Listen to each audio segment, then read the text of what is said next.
Coast weather. Certified most accurate. Pretty close to record-breaking heat out there these days, isn't it, Jim? Yeah, it's hot today. It's going to stay that way basically all week long. I think it's going to be the big talker here of the next couple of days.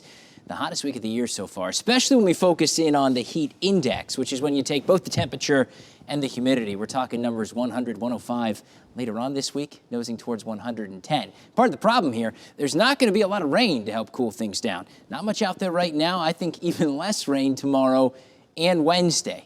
We'll try to get back to at least something closer to that summertime rainy season pattern later on this week, but definitely going to be a dry stretch over these next couple of days, which gives temperatures during the afternoons every opportunity to climb. You can see the numbers out there right now. Current feels like numbers, 100 Fort Myers, 103 North Fort Myers, feeling like 102 Iona, 104 into the Gateway community, 108 LaBelle. Feels like 102 in Clewiston, Arcadia up at 104. Look at that. Every location here on our map, heat index at least 100 degrees. And again, you should get used to that. As we've settled back into an onshore wind pattern. Winds to the south and west right off the Gulf. That means there's a lot of Gulf moisture in the air. It's why those heat index values elevated a little bit with the higher humidity. Along with that, you have the onshore wind. It takes the sea breeze and pushes it deep inland, and pushes the storms deep inland and towards the east coast with it. So you look at where the rain is right now, there's a couple of storms that have bubbled up, nothing even close to the interstate though. We're talking east of Immokalee now, and these storms will continue to fade eastward as we go through the remainder of the afternoon and evening hours. Yeah, nothing west of Immokalee, LaBelle, Palmdale, and I think that's the way things stay.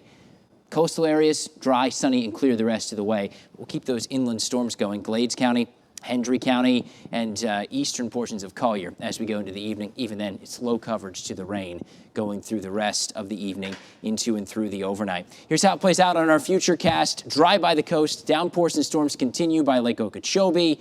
That rain continues to fade eastward by 7 and 8 o'clock. It's fizzling out and over and done with by the time we get to 11 o'clock and midnight out there here tonight.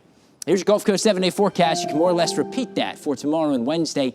Even less rain coverage by the lake. I think everything is by the east coast, only going with a measly 10% rain chance over the next 2 days. Then we get back to scattered storms Thursday and Friday as more of an easterly component to the wind builds back in here. We'll keep that in place as we head into the weekend too.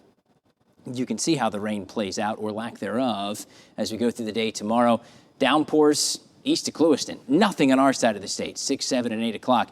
And we go through our Wednesday. It's a similar story, dry and sunny to start things out.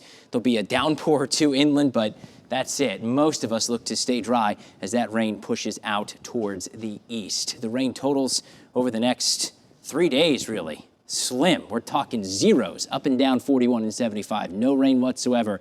Few spots where we do pick up rain. It's a half an inch to an inch or so at most, whereas the East Coast does get a good soaking in. And when you don't have the rain to cool things down, it keeps the overnights warmer. It allows us to warm up even further each afternoon. So look at these heat index values, 100 to 105, even pushing 110 later on this week. So with that in mind, have to be thinking about heat safety.